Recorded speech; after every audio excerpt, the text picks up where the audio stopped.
Hi hello வணக்கங்க. செல்வி புருஷோத்தமன் அப்படிங்கிற ஐடியிலேருந்து இந்த சிஸ்டர் வந்து சூப்பரான ஒரு வேலிடான கண்டென்ட் கொடுத்துருக்காங்க. அவங்க சொல்லியிருக்கதும் வேலிடான ஒரு பாயிண்ட்ஸ் தான். என்ன சொல்லியிருக்காங்க பாருங்கள். எந்த வீடியோலன்னு பார்த்தீங்கன்னா, நேற்றுக்கு வந்து காஃபியில் மிக்சர் போட்டு சாப்பிட்டோம் பார்த்தீங்களா, அந்த வீடியோவில் எப்போ பார்த்தாலும் திங்கிறது தான் வேலையான்னு கேட்டிருக்காங்க. ஆமாம் சிஸ்டர், எப்போ பார்த்தாலும் திங்கிறது தான் வேலை. ஏன்னா உங்கள் வீட்டில் இருந்து தானே 3 வேளை 6 வேளை சோறு எல்லாமே எனக்கு வந்துடுது பார்த்தீங்களா, அதனால் எப்போ பார்த்தாலுமே தின்னுட்டு இருக்கிறது தான் எனக்கு வேலை. எனக்கு படி இழந்த பரமபிதாவே உங்களுக்கு நன்றி. சரியா? அடுத்தது வேறு பயனுள்ள செய்தி போடலாம் இல்லை அப்படின்னு கேட்டிருக்காங்க. நானும் திரும்ப கேட்கட்டுமா?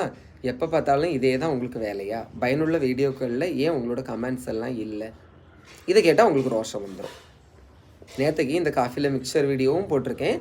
ஒரு தமிழ் கிராமர், அதாவது தமிழ் இலக்கணம் தாமரையை வச்சு எக்ஸ்பிளைன் பண்ணியிருக்கேன். அதுவும் உங்கள் கண்ணுக்கு தெரியலை. அடுத்தது ஆக்டிவ் வாய்ஸ் பேசிவ் வாய்ஸ், அதுவும் வந்து என்ன செஞ்சுருக்கேன், இங்கிலீஷ் கிராமரும் நடத்தியிருக்கேன். அதெல்லாம் உங்கள் கண்ணுக்கு தெரியலை.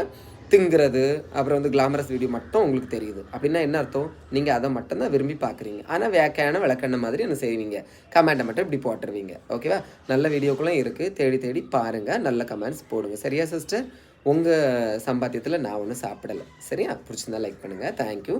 இப்போ ஒரு கோஷ்டி எப்படி தெரியுமா முட்டு கொடுக்கும், நாங்கள் பார்க்குறதுனால தான் உனக்கு பணம் வருது, அதை வச்சு தான் நீ சாப்பிட்ற. ஆமாம், இதுக்கு முன்னாடி நான் வந்து என்ன பண்ணேன், வீடு வீடாக போய் பிச்சை எடுத்து சாப்பிட்டுட்டு இருந்தேன். பற்றிலாம் பிடிச்சிருந்தா லைக் பண்ணுங்கள். தேங்க்யூ.